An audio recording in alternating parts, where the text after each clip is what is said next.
Welcome to the Longevity Protocol with Dr. Cristina Bosch and Dr. John A. Robinson.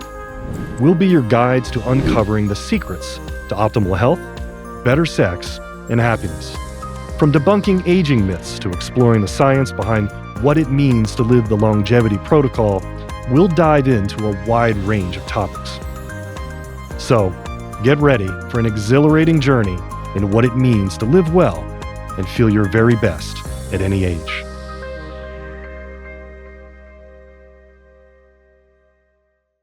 Hi. We're back. Yep. This, I think, is the episode that a lot of people have been wanting. And I don't just mean now that we're starting to get some feedback. We've got some followers, happy to say. We really appreciate everybody tuning in and giving us for the support. the support and feedback. And I think everybody really wants to understand more about libido. And we decided to really, really dig in and define libido today. Yeah, I even have notes today. Yeah. Ooh, I hit my It's mic. getting advanced now Yeah. with notes. Yeah. All right. So what are we going to talk about? We're going to talk about libido. What does that mean? And let's just give a quick overview so everybody understands what we're going to talk about today. Sounds So good. we'll go through the neuroendocrine perspectives. That just means the hormonal thing. What's going on with these hormones, the peptides that actually influence and control or inhibit your libido. Yeah. Some of the physical things, some of those things that we always are talking about. We'll explain some of the sort of tissue things that relates to that. We can certainly get into the psychological things. I have a lot of fun with that. We're going to talk about Carl Jung. We're going to talk about Freud. And we'll get into even some spiritual things and how that influences how somebody has a libido or not. And just really, what does it really mean? And then, of course, we'll try to tie it into, what do you do to be able to help with libido, and what are our personal recommendations and what we experience in our own relationship and how we've translated some of these ideas and concepts for our patients over these many years. Okay. So like real mind, body, Mind, body, soul spirit, soul, the whole of thing. libido. Yeah. Because, Yeah. ultimately, it just is all of those things. I also want to say, we're married. We're married. To each other. I always feel the need to clarify. To each other. My name is Dr. John Robinson. John A. Robinson. John A. Robinson. Don't forget the A. And you are Dr. Cristina Romero-Bosch. Yes. I didn't change my name. No, totally different name. It's probably the most modern thing I've ever done. Is not change my name. And kept the hyphen and the Yeah. whole thing. I don't like the hyphen. I hate the hyphen. I know you say this often. And then I always say, there's a lot of people in the world with hyphenated last names. And there's a lineage purpose to that. If anything, I think you would love that. I don't like, as I've said, when we go to a hotel and they can't find a reservation. Bosch? Well, no, I'm okay with that. It doesn't really matter. I can be incognito there at the hotel, and I'm cool with You're that. a modern guy. Let me sign my name, and I just put Bosch. No, it's they don't know where the hell the reservation is. Is it Bosch? Is it Romero-Bosch? Is it Romero with a hyphen in Bosch? Yeah. Because the kid behind the counter doesn't always know, and then they can never find it. So anyway. Well, I think it's important. I kept my last name, and then that helps him remember to act like as if we're dating. Keeps the libido up. Yeah. See, there you go. And we bring it right back. Here's another thing I wanted to make sure we're mentioning too. This is called the Longevity Protocol Podcast. Yeah. And when we're saying longevity, we mean longevity medicine. This is what we've been doing for years. But it's also about how these concepts of libido, and we're going to talk about, various things like marriage and different things, and how that all means longevity for life. Right. And how we could get there. We can get very technical and talk about all kinds of scientific and medical things as it relates to longevity and longevity medicine. But I think that concept really encompasses so many different things, and particularly libido. Yeah. Well, we've mentioned it on more than one occasion. Excuse me. And we do talk about it with our patients quite a bit, where longevity has to involve quality of that life, right? So you're living a long, wonderful life that every day you wake up and you're like, yay, what a blessing. Mm-hmm. And I think that's really going to tie in to a lot of things we're going to talk about. Sure. So let's get into that. Yeah. From the neuroendocrine, again, it sounds very complex, but it really just isn't. The nerves and the hormones and how they kind of interact. Right. What So are neuro meaning nerves, nerves, brain endocrine, function, the endocrine meaning hormones, hormones. right? Got it. So the neuroendocrine side of it, what are the libido hormones? The usual suspects that most people know or maybe don't know, but certainly ones we talk about all the time: estrogen, progesterone, testosterone, of Testosterone. course, the biggest one, and DHEA, Mm-hmm. because DHEA really does, I'd say that's in ways, especially for women, very, very, well, guys too. DHEA is really, really helpful, especially in combination. Yeah. So, I mean, what's going on with those hormones? Right. Just even though I'm sure we'll get to it, but I just want to say one of the nice things about DHEA is that it can be checked on a simple lab test and you can buy it as a nutraceutical. Yeah, over the counter. So it really can make a huge difference in impacting a person's libido. And also, because DHEA comes from the adrenal glands, we're going to have a benefit throughout the hormonal systems. I don't know why that was so hard to get out. What were you thinking about instead? I don't know. I think I was always thinking about salt, sugar, sex, and then I Yeah. was like, okay, if I start talking about the adrenals, then I'm going to go on a So that, tangent because yeah, I love but the that was adrenals. so everyone knows, Uh-huh. that's a mnemonic that you learn in medical school Uh-huh. about what goes on with the adrenal glands, that these little glands that sit on top of the kidneys that secrete this Right. DHEA.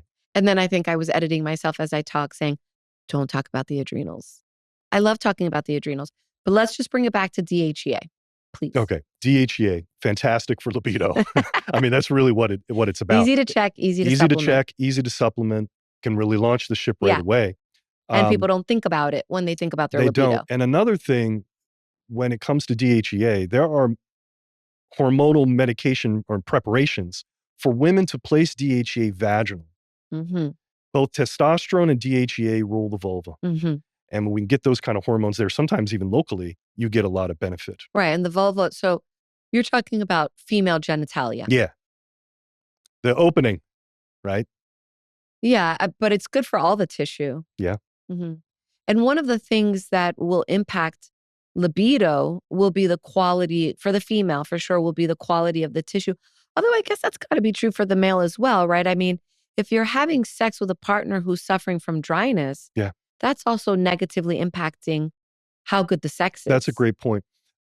Men who've had a circumcision often can actually have issues with a very dry glands, which is the head of the penis.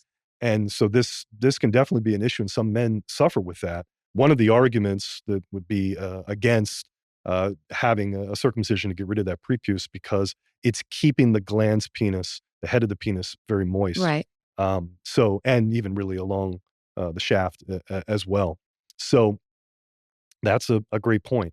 But with all of that said, I think with back to this, to the glands, you were saying about tissue and how that it's not just for women in the Right. effect of the tissue of the vagina, and it's the same thing for guys. Yeah. So there is an argument against circumcision because it takes away the ability for the glands of the head of the penis to be moist, and really along the shaft as well.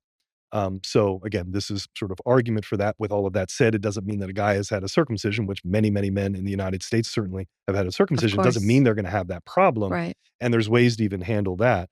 I think when it comes to that, since we're the head of the penis, and so this can definitely be an issue, and some men suffer with that. One of the arguments that would be against having a circumcision to get rid of that prepuce, because it's keeping the glans penis, the head of the penis, very moist. Right. Deficiency, anybody, men or women, can have skin issues. Right.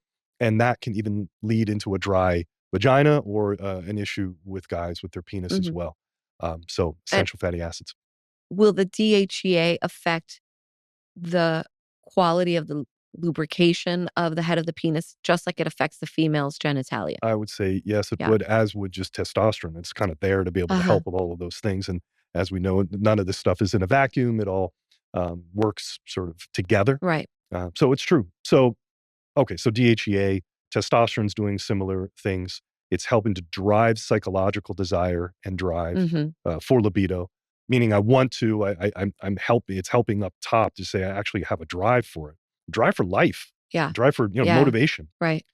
And estrogen and progesterone as well. I think particularly with women, um, with men, they don't want too much estrogen, and so we have to kind of watch that But as not well. but not they want none. Correct. They, I knew what you meant. I'm so sharp today. I hope you're enjoying it. You look great. Yeah, thank you. Is that what you meant? I had I'm defaulting. one of my absolute favorite office managers, remember Trisha for so long? Yeah. She would always say, "You're pretty." Like as a joke, whatever, I was sounding extra Right. smart. Yeah. "You're pretty." Can always default to that. Thank God. It was funny. Well, it's true. So those are the general libido hormones that we would want to look Yeah. at. These are easy to test, like you were saying Easy to before. test. And here's the thing that's so important about that. A lot of times we've mentioned before how there's this horrific disparity in the world of medicine for addressing women's sex hormones, specifically sex hormone needs. We've commented on how the endocrine world doesn't really treat it because they say it's a female doctor issue, Mhm. but then the gynecological world doesn't necessarily treat it because they say it's a hormone endocrine issue, right? Yep. So what we see a lot is that you'll have doctors who are saying to the patients, "Oh, you're past your reproductive years," or, "Oh, your menstrual cycle, you got an ablation. No one cares about your menses anymore." Then your sex hormones no longer matter. And obviously, we've talked about sex hormones, testosterone, estrogen, all of them, how they affect other aspects of your health. But even just when you're talking about libido, how is it that we can hear physicians, medical practitioners, health specialists say that you don't need libido? It's complete insanity to me. And what's interesting about that is that here's a great stat. Everyone, listen to this one. There are over 40 FDA approved medications for men for erectile dysfunction. Right. For women, for what's called FSD or female sexual dysfunction, there's 2. Hmm.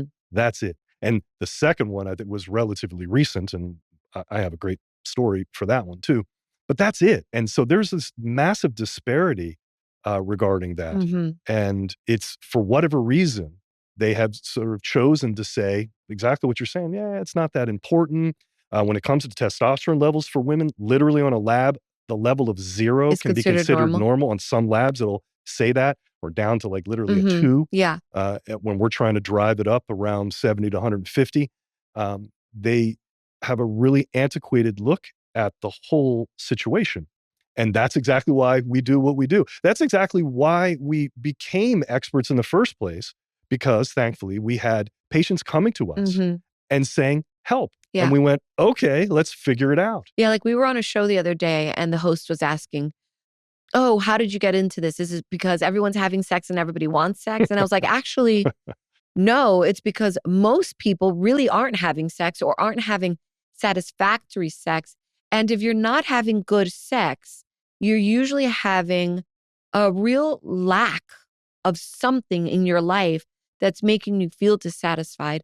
And it's because sex is such a concomitant part of a person's life that matches up with other aspects of passion, whatever that passion may be, your hobbies or your duties or your work or your responsibilities at home.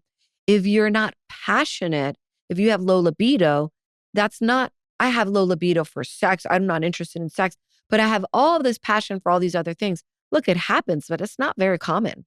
No. And you're bringing up great points that I want to definitely get to. And that's kind of part of the list here. Let's come back to hormones and peptides Yeah. now. Let's shift it to Okay. peptides. So, what are some of these naturally occurring peptides that we have in our body that can be stimulated or not there, which affects libido? Oxytocin, beta endorphin, something called prolactin as well. And oxytocin, we've been using I that love one. Yeah, oxytocin. yeah, we've had great results with oxytocin. Hmm. Uh-huh. And here's the deal with oxytocin. This is what I do with oxytocin with my patients. I've got this large, it's called the hormone handbook, and it sits next to my on On my your desk. desk. Yeah, so I'm sitting there with a patient, and for oxytocin is real specific for women. Hmm. If oxytocin levels are low in women, they present very shut down. Hmm. So what's oxytocin? It's this hormone. It's a lactation hormone. It's very high around pregnancy. It's definitely high in peak levels for women during childbirth. Right. And It men allows for bonding. bonding, And yes. it's one of those hormones that helps you forget the pain and discomfort of pregnancy and Yes. labor so that when Right. you see your baby, you're like, I do this Yeah, again. right. Love Right, oxytocin. right. Yeah, you need that as a reminder.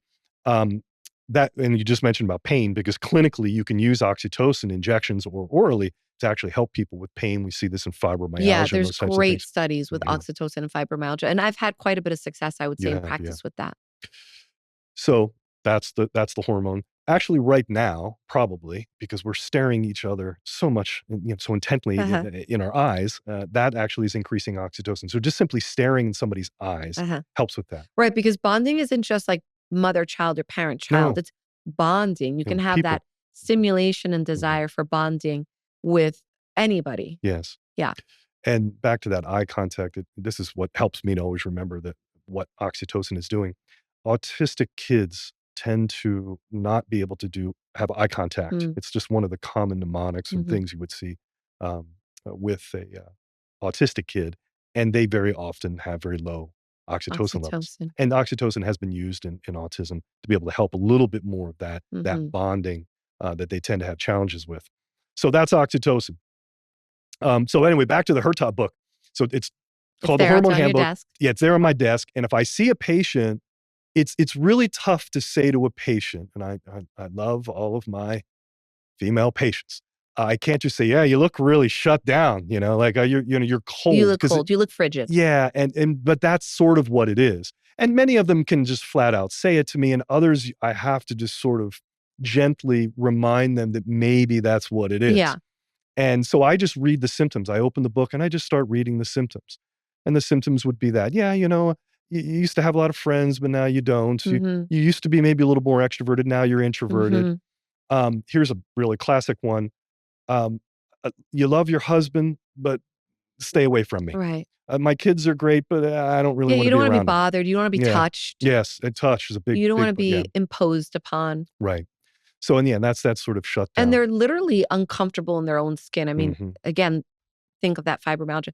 It's like they're just uncomfortable. Yeah, because fibromyalgia presents with all of this pain. Yeah, Yes. That's a great point.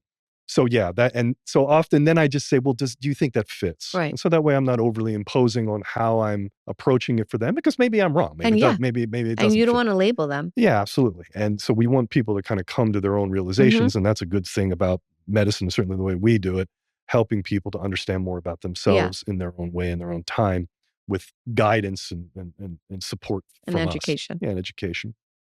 So that's oxytocin. Beta endorphins, I mean, just simply having that endorphin rush that can happen from all kinds of things. And then prolactin. And prolactin, we measure prolactin regularly with our Right. patients. I think it is one of those things that always should be checked because both in men and women, it tends to have a negative effect on libido. Mhm. It is true these hormones can be both inhibitory and somewhat stimulatory, but I would say for prolactin, it generally starts to shut things down. And some people will have high prolactin levels. You can have something called a microadenoma or a small little, like a baby tumor on the pituitary gland in your brain. They can cause that. It's benign. It's Uh-huh. not necessarily a And problem, it's but can pretty common very actually. common. Mhm. And so we check it all the time. But we've also seen that patients with taking certain medications, a lot of sort Mhm. of psychiatric medications, antidepressants can actually make prolactin, interestingly, go high. Mhm. And this could be one of the reasons why so many of those medications cause low libido. Right, And right. just it's stimulating that prolactin through the pituitary. And again, even prolactin, like you said, that's an easy blood test. We check it as part of our annual labs. I mean, there's a lot of people who just aren't getting annual blood work anyways. And I'm talking about basics, like who ran your CBC and who ran your CMP or your cholesterol panel. So, meaning like who's out there on the regular checking your cholesterol? Who's out there on the regular checking whether you have anemia? Just really simple things. Who's out there on the regular checking your fasting blood sugar? Because those are all hormones that will impact so many aspects of your health, including your sexual wellness. Um, let's move it forward here with some of the. Let me list. the actual sexual arousal hormones. And we've talked about the hormones Okay. that are sort of involved. And sexual arousal is helped by, well, dopamine. I talk about that one all the time. I love that particular hormone. This is a uh, neurotransmitter in your brain, and testosterone stimulates dopamine. If you've got dopamine, this helps your libido. Melanocortin, that's another kind of fancy kind of hormone there. We don't necessarily measure that one, but we use a form of melanocortin, or at least something that's similar, and it's called bremelanotide. This is one of my, This is a peptide. this is a peptide, and this is one of my favorite ones because I've seen this help both men and women, Yeah. but particularly women. Yeah. It's By like, the way, this is a FDA approved medication this for is one women. of the two. One of the two. And it is referred to as a female Viagra. Yes. Yeah. And, but again, guys can take it and it really helps with erections. And, here's the sort of story with that too. What they found was with a certain, what's so funny? I'm 'Cause laughing because I know what you're going to say. oh, you know what I'm getting ready to say? All right, go ahead. Say it. Well, here, I'll just give you some history. Okay. So when it comes to another hormone called melanotan, which literally helps you, it stimulates melanocytes, which has to do with helping you just have melanin, Right. to tan you, Color. color. So you can take that and it actually helps with tanning you. Mhm. You're not even going out in the sun. You can Mhm. just get more. And people use melanin. it that way, by the way. It's like in the world of aesthetics, just Yeah. like there's skin whiteners, there's also Skin darkening. people who will Right. use these Yes. peptides for keeping that tan. Correct. Mhm. And melanotan has that effect, but also it has the effect of helping with libido, and particularly erections in men. Right. And we've known this for years. So what they were able to do was to take that portion of the melanotan molecule Uh-huh. and make it what's called bremelanotide, or abbreviated. It's a bremelanotide. Uh-huh. Yeah.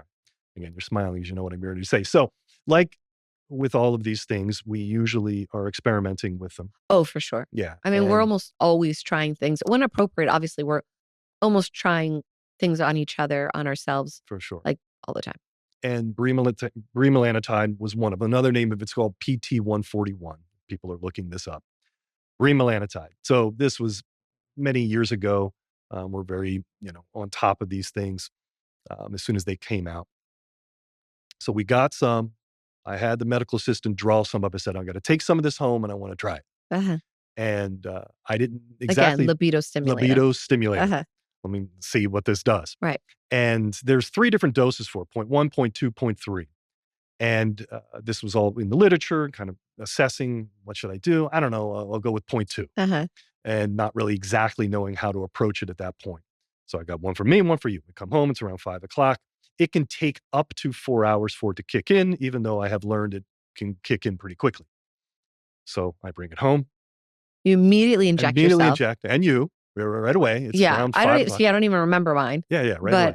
I remember yours. Yeah, I remember mine. So we inject at 5 Uh-huh. o'clock and we immediately sit down to have dinner With my parents. with your parents. And so everyone knows the original OG, Dr. Bosch, is a psychiatrist. Uh-huh. So we My sit, dad. your father. Uh-huh. And so we sit down to have this meal, and everyone's looking at me and they say, John, why are you so red? Yeah, because of course they don't miss a beat. Like No. And, like my dad they says, knew I get before paid to observe, yeah, right? well, he was observing my redness. Yeah. So I went, yeah, I do feel a little bit warm. I look in the mirror You and were like a tomato. I've just beat red. Right. So everybody knows one of the potential side effects for this bremelanotide Right. is like a niacin flush or a Right. B3 niacin flush. And that's really all it was. And I can definitely say for me, it worked extremely well. Right. So what yeah. makes the story funny, of course, is that you're sitting No, there and I got to explain to and him you what were the hell I explaining was to him, doing. it says it. Well, I just took basically a Viagra Right. shot. Wink, wink. Yes, yeah. So I can go have relations with your daughter later on. Yeah. Yeah, it was especially as a psychiatrist, it was a It's funny. fantastic conversation. But you know why I don't remember mine is because it had zero effect on me. This is part of the reason why we like to experiment on ourselves, is because I think I'm going to be a much better advocate for any procedure or any treatment, supplementation, whatever, if I have a firsthand account. It doesn't, N equals 1, meaning I'm one person, right? Sure. So it's not like the most significant sample size, but I can speak about it more personally. And I am definitely one of those people that if it's going to have a super easy benefit and almost everyone experiences it, it won't affect me. But if there's going to be a negative side effect, it will usually affect me. It's this funny thing. So bremelanotide did nothing for me. Yeah, and that's based on dose. So dose makes the poison, dose makes the cure. Mhm. And in my particular case, because I tried it again one more time at a lower dose, Uh-huh. got slightly warm from it and still a decent response, but didn't have the same sort of Yeah. negatives to it. And for women, this is one of the medications that women actually can take more than Then they men. get, and Yes. that's, I mean, so to this point is that rarely when you're talking about changing physiology, especially if you're talking about something like libido, because a lot of times patients will be like, "Oh, I tried that, it didn't work. Oh, yeah. God. Oh, I tried testosterone, it didn't Mhm. work. Yep. Oh, I tried bremelanotide, it didn't work." And then I go, that's not a fair experiment. And what didn't work 5 years ago, 10 years ago doesn't necessarily apply to now. So it didn't work for me. It was a dose dependent thing. We've been able to experiment with this. I would still say that the effects are mild, but for people who are looking for any aid, and you're talking about bremelanotide, oxytocin, I mean, they're such benign, pretty economical, and potentially super impactful therapies for stimulating libido. So don't have that attitude of, oh, I've already done that. Talk about it, explore, try to dissect, well, why maybe didn't it work for you? Here's some of the hormones and peptides that are actually inhibiting. So we talked about some of the ones that are arousal: dopamine, melanocortin, Yeah. oxytocin, now this bremelanotide. Here's some of the ones that are inhibitory: serotonin. And Mhm. we're always certainly in this society, we're talking about serotonin all the time. That's typical with the antidepressants like Prozac and Wellbutrin. They help to stimulate keeping serotonin around longer. That's helping with depression and Because anxiety. people think of serotonin as that feel good, right? Right. The But it's almost feel like good hormone. feel too good, Uh-huh. maybe a little too relaxed. So serotonin actually can have an inhibitory effect on libido, which is why we see those medications like Prozac and Wellbutrin, et cetera, have often a lowering libido effect. Yeah. Another one is endocannabinoid, and that's just like the fancy word for talking about the receptors that that are responsive to THC and marijuana. Marijuana. Pot. And so pot. So this is true that we know, generally speaking, not all the time, and we would see these sort of anecdotal things where it would be different. There's some people say, "Well, no, when if I get high or if I use marijuana in some way, that helps me Mhm. loosen up," and that might be. But generally speaking, we would say that is an inhibitory hormone for that. And another one is opioid. And this certainly, I've seen this over the years. Patients who are in a lot of pain that have to take some kind of opioid medication for that, their libido is usually in the tank. And there's ways that we can sometimes even get around that through other hormone therapies and things like that to be able to help with that. But that is a classic one. Pain itself will lower libido. Yeah, most of things that we think of as recreational, gosh, I can't think of the word, but let's just say recreational drugs, Mhm. alcohol, like things that people associate with loosening up Yeah. actually have quite a negative effect on libido and can have an actual negative effect on the ability for men, for example, the ability for erection. And even for women, sometimes you might think like your inhibitions are gone, so you're a little bit more flirty. But then when it actually comes down to the moment of The act. having Mhm. sexual relations, then, or just sex, whatever, sexual relations, you end up Intercourse. having problems with performance. Yeah. So those are, and they can have that can be cumulative. I mean, people who are habitual heavy alcohol consumers have erectile issues because you do start to get anatomical changes as well. Great segue. So what are some of the physical things? I mean, Mm, that was a perfect segue into the tissue. Yeah, well done. The tissue effects. So we uh-huh. can have things at the tissue level, especially, well, women too, but I tend to think of guys on this in terms of their erectile ability. But reminding everyone that women's tissues are erectile as well. The clitoris is erectile, and that's Right. a Wait. circulatory issue. That's really important. Do you understand what we're saying? We're saying that the clitoris itself, like the penis, fills up with blood. It gets engorged. And upon getting engorged, it becomes More more sensitive.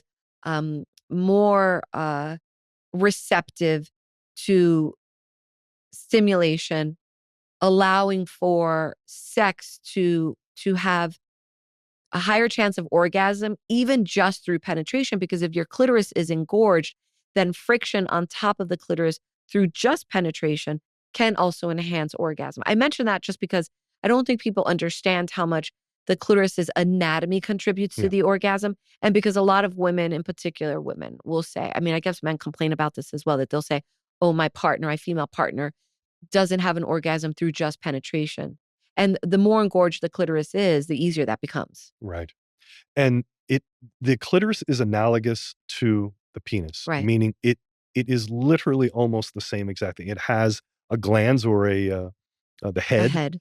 It has the shaft, but it actually just goes internal for women. But the structures are essentially Mhm. the same. Just it develops a little bit different based on male or female Right, because anatomy. embryologically, these are the same It's all origin the cells. same origin cells and Mhm. same basic tissue. Right. So therefore the same basic function. So yes, the tissues themselves can be affected. I have an interesting stat here that I heard not that long ago. In the 1980s, um, all of the research about erectile dysfunction for men, they believed 80% of it was psychogenic. Fancy word for saying it's all in your It's in your head. head, It's 80% in your all in head. your mind. 80%. And it's laughable now to Yeah. me to hear that stat. And it's so sad. That's Yeah. so sad to think about all those men who were just like, Yeah, whether you go to the turned doctor and away. they go, it's all, yeah, Right. it's all in your mind, fix it. You're stressed out. Where this is true, we know that stress and other psychological things absolutely affect libido for both men and women. For men, it sure as hell not Yeah. 80%. So again, we look at that I as would very almost say it's the antiquated. opposite, right? Like maybe they're starting to have Oh, yeah, problems with erectile function. And then that may be what starts to increase the psychological component to the erectile dysfunction. So it's like a negative it's snowball. correct. Yeah, it's just a back and forth with But, that for guys for you sure. know, shoot, at least they were testing it. At least they were That's checking. about when it started. Because for Yeah, women, that research is it's just far now and catching few up. between. Yeah. Is that the Well, expression? this is the argument that this is the analogous thing now, in the sense that in the 80s, they were telling guys it was all in your mind. Now, fast forward to the 2020s, and they're telling women it's all in your mind. They haven't They haven't begun to advanced. look at it. They have advanced to the point to where they're saying it's a tissue Yeah. thing, where for guys, we know a lot of it is, not all of it, but a lot of it is a tissue thing. Maybe it's regulated by hormones, but you can have an actual problem with the circulatory tissue to be able to achieve an erection. But the same thing, because the tissue is analogous for women, it's the same thing in Right. women. So So they're just now catching up. so it's like telling someone with acne that it's just stress. Right. Stress makes acne worse, Sure. but I wouldn't necessarily say that stress is the primary cause. Sure. Yeah, that sucks. Yeah. Mhm. I mean, I can go on that, but That yeah. sucks. So what's the answer for that? One of the answers is the O shot and the P shot. For The the anatomy, For for the problems with the anatomy. anatomy. Yes. So using platelet-rich plasma, growth factors from your own blood, injected strategically into the tissues for men or women, into the penis, into the vaginal area, anterior vaginal wall, into the clitoris, can have a regenerative effect for these tissues. Right, regenerative. That's very important because a lot of times people find that they don't know that there's answers, so they don't ask questions. They think this is how it is. I mean, humans are incredibly capable of just suffering. They just Put put up up with with it. it. Yeah. I hate that. You don't have to put up with it. You don't have to live with it when this is what we ensure our patients all the time. There's answers. Yeah, I mean, look, at minimum, you got to ask the questions. You got to speak up. You got to say, this is the problem that I'm having. How might I be able to fix it? Yeah. And these things are happening often for men and women at certain times in their lives. I mean, there's a sort of progression of Mm. this worsening. Yes, it can happen.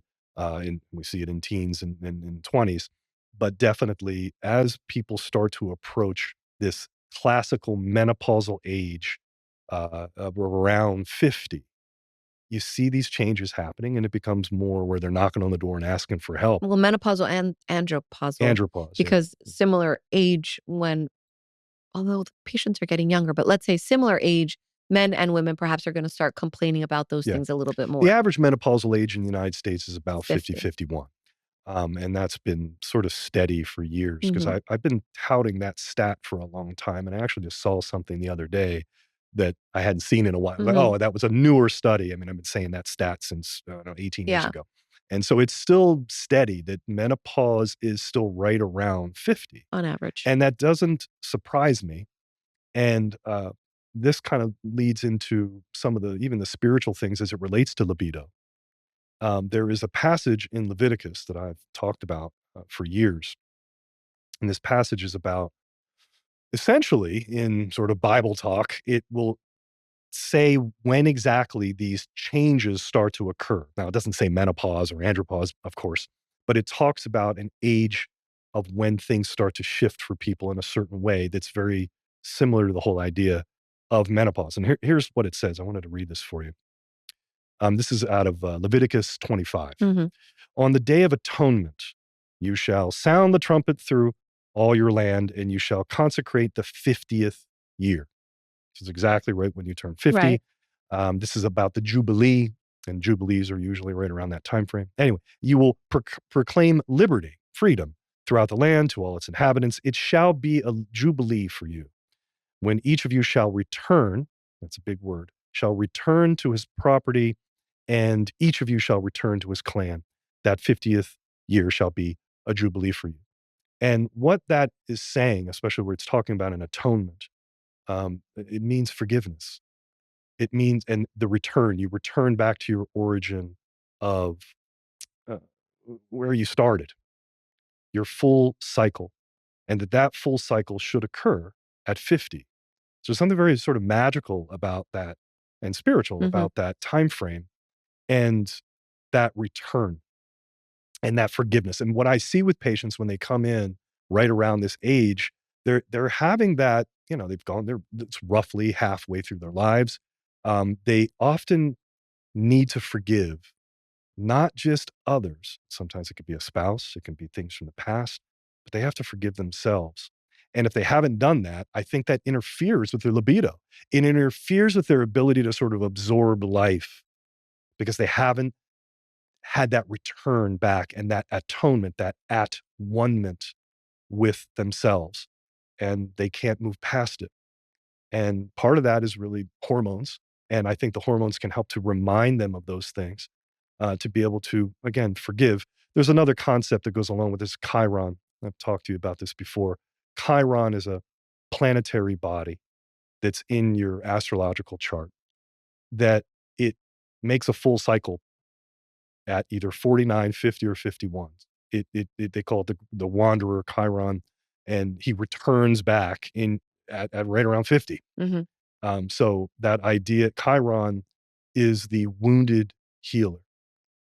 House, I always say about House, the Like the show TV House, show, the yeah. TV show House, and that, you know, he limped around. That's literally an archetype of Chiron, who Okay. was a wounded centaur that couldn't heal his. He was a great healer, but he couldn't heal his own wound.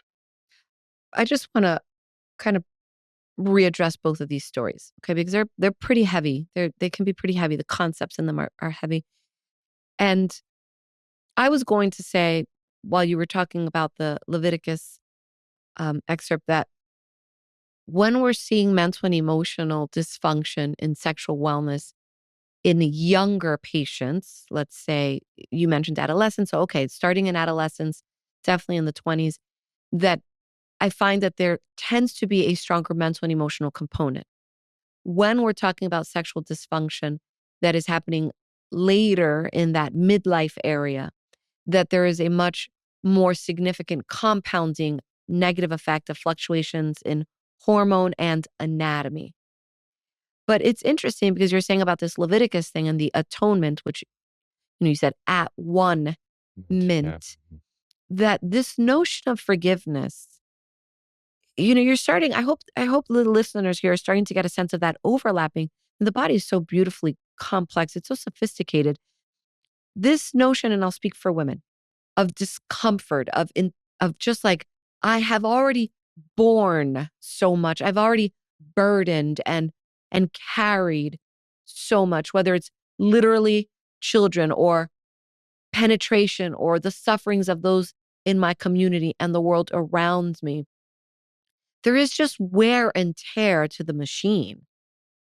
You know, after 50 years for women, they've already gone through adolescence, major changes, possible childbirth, major changes, and now this era of menopause. So if they're not getting their body and their mind and their spirit in sync, that notion of forgiveness is really becomes impossible. And if you tie into it, women will start to say, I don't think so much anymore, but aging, I'm starting to feel old. What is my purpose? What am I doing? And I think men as they head towards retirement will experience this, right? So how does that tie into libido? If you start to see yourself as no longer what was the expression? You said something about bearing life. You said something, you used a phrase like that. Um, Gosh, Absorbing life, taking absorbing life in. life, Yeah, taking yeah, life. yeah, If yeah. you no longer see yourself as this purposeful body, Mm. then you're no longer taking life. And libido, we are associating with that. I don't know if I added more clarity to that and more confusion. I mean, it's Well, like you an said, interesting thought. this isn't easy, and because spirituality, those things is never always just that simple. Yeah. We wrestle with God, and that's a good thing. Hmm. So that's food for I mean, we're thought. putting it out there, right? Yeah, So this is something I wonder. I bet you this is one of those places where we will get some questions. And maybe yeah. what I would say is what I would like to see is some some feedback from the audience on what do they think. I mean, when they're thinking about menopause, are they thinking about their spirituality? Are they thinking about forgiveness? Are they thinking about the interrelationship of all those aspects of being that is going to allow you to continue to have a strong sex drive and a strong libido as you head through life? And I think they should. And I I think think they should. it should be part of that Yeah. concept. When patients come to see us and they say, "Help me with a thing, fix a thing," the more I think we can talk about them as a human, a whole human with Yeah. all these aspects of their lives, um, the better they're going to have a chance of really getting what they want and they need, where they can really heal, where they can have atonement, right, one, Right. with themselves. It doesn't always have to be that way, No. and we often just go pretty straightforward with how we're approaching things with patients. But when there's the opportunity to bring it up, I think it's a good idea Yeah. And you when it said, fits. excuse me, and you said about Chiron, about the wounded healer. I Yeah. mean, that's another thing because again, it's around that middle age that you have that sandwich concept. So we get a lot of females that are caretakers maybe to their aging parents, Oh yeah. but they're not healing to Yep. themselves. They're not taking care of themselves. And it's very difficult for women to have a healthy libido when they're busy thinking about all the other things that they need to be doing. And usually it's all the other things that they need to be doing for others. Yes. Well, this is what I call the irony of the caregiver. Hmm. The irony is that you need to take care of you to be the best caregiver For for others. others. You can't if everyone's what women will say, "Oh, I'm neglecting myself because I gotta take care of Yeah, my kids. I gotta take my eyes on other people." But if you're failing for yourself, then you're actually not doing what it is that you said you're trying to right. do for the others. Yeah, it's a terrible trap. On an And airplane, what do they make you do? When yeah, you if always that use that oxygen analogy. It's a mask good comes one. down, you put your own oxygen mask on Hmm. first, then you help your kids, then you help your spouse.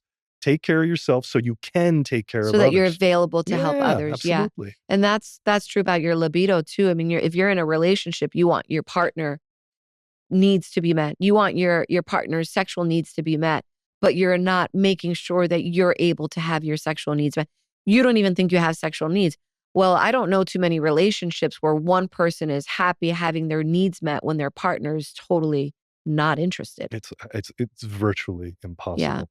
We were talking about this, they've learned that really who needs to be supported in a relationship for the sake of the kids is the mother. So if the father can take care of the mother and make sure she's sort of supported, then she's the best mother she could be. Right. So for gentlemen out there, taking care of your wife Right. and the mother of your children is the key to the success for your children, Right. more so than it would be directly for the man, because you have to feel your best, and if you feel supported, then you're able to give the way women tend to give. And from a general perspective, If a man is supportive and taking good care of his female partner and they have children together, you are creating sons and daughters that have an easier time being in healthy, committed relationships. And therefore healthy libidos as And they, healthy, yeah. yeah, absolutely. Mm. Well, we just went into some sort of spiritual. I think it delved into some psychological things. I Uh-huh. wanted to expand a little bit more on some of the psychological. My favorite, Carl Jung, is just one of my favorite. He's a psychologist for sure, but a philosopher really of his approach to life. But um, maybe people know about Carl Jung. Most people know about Freud, Sigmund Freud. Right. And Sigmund Freud, and most people know about Sigmund Freud as it relates to the whole, edible complex, and, people sort of generically understand that. Edible like Yeah, Oedipus, Oedipus, yeah. not something you Not eat. edible, correct. Eatable. I don't know how Uh-huh. you would actually say that to enunciate the difference, but meaning Oedipus and essentially having sex with your mother, that sort of idea that Freud sort of put forward. Uh-huh. And because he basically said, we're all preoccupied with sex. Everything to Freud was sexual, but through the sexual act, and just thought it was that. The sexual energy was just the sexual act for the Right. most part. And that we were all either fixated on that or had some issues with that. And, interestingly, Freud and Jung were contemporaries and they were actually friends. And when they stopped becoming friends was when Freud said, yeah, it's all, sex, it's all about the sex act. That's all libido really is. And Jung came along and said, no, I believe it's psychic. Right. I believe it's a deeper psychic kind of energy that's going on as to why why they have the libido and how they can use it. That it's not just simply about the sexual act. Mm-hmm. And you and I have been saying that to patients for years. This is what we say personally about what can you do with libido and how can you harness that for your life. And that when a patient comes in and says, I have low libido, they're not just saying, I want to make sure I can have a better erection so I can have penetrative Right. sex. It's not just about that. Mm-hmm. It's about imbibing life, taking life in. And I think that's very much what Jung was trying to say. I would propose that if your libido is low, then you're not your healthiest you. You're not your most successful you as well. And another one of my favorites is Napoleon Hill. And Napoleon Hill wrote Think and Grow Rich. And I actually have a note here on that. He talked quite a bit about libido. So this is a book. This is the, old school self-help book, one of the Right. originals. And he's talking about how to become successful, how to be rich in your life. And he wasn't even just talking about money. He was talking about success. Mm-hmm. And in order to do that, he knew that all of the most successful people had an ability to transmute their sexual potency and to use it and harness it for sexual attractiveness. And that means just being attractive to people. Yeah, because I mean, And even that helps leadership and these types of things. What did he say? From Think and Grow Rich, Napoleon Hill, when harnessed and redirected along other lines, this motivating force, sex, maintains all of its attributes of keenness and of imagination, courage, etc., which may be used as powerful creative forces in literature, art, any other profession or calling, including, of course, as he would say, the accumulation of riches. mm-hmm. So, yeah, Yeah, because when you're talking about sexual attractiveness, you're not talking about having sex with people. You're talking about how well do others, um, like a moth to the flame concept, right? Like how mm, well are others drawn to be near you, to listen to you, to hear from you, to learn from you, to buy from you, whatever. Just, how effective are you at influencing the world around you, in part by being sexually attractive? And that does not mean beauty. Those are two separate things. You can be a not traditionally beautiful person. And there's a yeah, scientific formula for beauty as well. I mean, yeah, there's the math in aesthetics and this, all that, right? Yeah. but be super sexy. And I Mhm. know we hear this a lot with men. When women will describe men, they'll be like, he's not a handsome man, but goodness, he's so Yeah, sexy, yeah. And man, maybe that guy has learned to sort of transmute that sort of power, Right. that potency. And a lot of that will come out of enthusiasm. So libido is about being enthusiastic. And confident. Yes. And so many people just aren't. They don't, I don't know, they just don't care about life. And I think that's part of what it is. Or people get jaded and they're not, Or they're afraid. yeah, I mean, yeah. we don't, when we think of like my libido is low, how many times are you having conversations where you say to yourself, my libido is low, I am afraid, or my libido is low, I am bored? Like, w- what other emotions and aspects of your mental and emotional well being are impaired when you have low libido? And then why? What came first? Is it the low libido that led to these other things, or you are afraid of pain, failure, rejection, and then that kind of shuts you down so that you don't have this ability for successes and riches?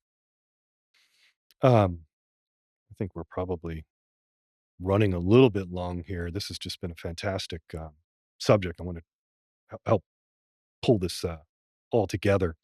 So wrapping this all up. So, I mean, okay, how do we enhance libido through everyday life? How do we enhance libido with your partner? And maybe we could sprinkle in a couple of things that, we've done. But, look, diet, exercise, and lowering stress.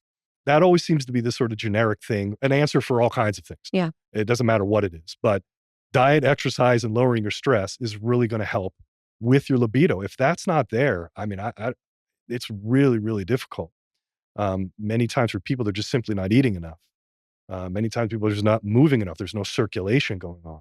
Or if they're not doing anything to mitigate their stress just cortisol, the stress hormones just shut down all these other hormones that Right. we were talking Right. about today. It shuts it all down. Yeah. I mean, we have to be an active participant in our life, and libido is one of those perfect places. So, all of these things that we've mentioned along the way, from hormones to peptides to touch therapy to talk therapy to just recognizing I have low libido, what does that mean? If you want to know what's the most important part of having a healthy libido, then my answer to you would be you have to be in charge of wanting a healthier libido. You have to say, my libido is low, my sex drive is low, my fervor for life is low, and I don't want it to be that way. So what do I need to do? I need to eat differently. I need to move my body. I need to, X, Y, and Z. Yeah. And know that it's okay to have a libido. I think that's the other thing too, part of what we're doing. If It's anything we're doing, we're saying, hey, it's okay It's out not there. okay. I think it's It's like necessary. necessary. Right? It's like It's vital. mandatory. It's like Mhm. food, shelter, safety, and libido. I don't know. Sex. We should like amend something. I was gonna say the Constitution, but that's too strong. Is But that too amend fun? something. Why not? Like a constitutional amendment to say your right to having a A healthy healthy libido. libido. I think one little personal tidbit with us. Yeah. I I think the reason that we've had a healthy libido because we imbibe life, we take life in, we're excited about it, and we're excited for each other about our process with taking life in. And then also just to kind of bring it down, we like food. And I don't know why. I mean, well, I know why. Food is often associated, just in general, with libido. I mean, going out to dinner, going to a nice dinner, the experience of food, taking in good food. We're both just lovers of food. Yeah. And I think that translates into sort of lovers of life and libido and taking it all in. Of course, of experience, of Yeah. pleasure, of Yes. Yeah. taste, texture. I mean, all of those things are very sensual and therefore very sexual. Um, the other reason why we have maintained such a healthy libido as a couple is because we understand that libido in and of itself is a living entity. It's a thing that needs to be nurtured. It's a thing that needs to be fed. It needs to be exercised. Mhm. I've said before, if you don't use it, you lose it. Yeah. That's true for everything. That's definitely true for sexual libido. If you're not looking at your partner and having honest conversations saying, let's make this a keystone in our relationship, it's very easy for it to fall away. That just reminded me. Yes. Didn't you say that there was one of our followers asked a question? They wanted some more clarification on because what I wanted to answer to that is how do you have more sex? Have more sex Yeah. is what we say. Just use it Do or it. you will lose it, like you Right. were saying. So we had mentioned before about I think it was date night or what was Yeah. that? Well, you know, we had talked in one of the previous episodes about two things. I'm not sure which one you're referring to because we had a question about both of them. One was about the sex schedule. We Mhm. talked about the importance of a sex schedule, and the other one, and they were linked, was this idea of like a date night. Yeah. Um, so Well, what do you date think night you're is referring to? scheduling it, Uh-huh. as you get older into your, let's say, routines, and you're married or in a long-term relationship, and you think, "Well, I want it all to be always to be spontaneous." Yeah. It can't always be spontaneous. You have to schedule the date night, going out and/or actually having the act. You sometimes gotta Yeah. literally pencil it in. Yeah, like in my much younger years. I'm still young, but in my much younger years, in my naivete, I thought, date night. Oh, that is a terrible sign Right. for a relationship. If you have to schedule your dates, Mhm. but you know, I had no kids, whatever. I might have commented on this before because it's one of those things I've definitely learned in life. Um, no, by all means, schedule it. Like you have to work at this. Relationships take work. They are a contract. They're a mutual agreement to succeed in an endeavor of togetherness. And there is nothing in one's life worth doing that does not take effort. Relationships is one of those things. It must include time alone together to be about each other, for each other, because you enjoy it.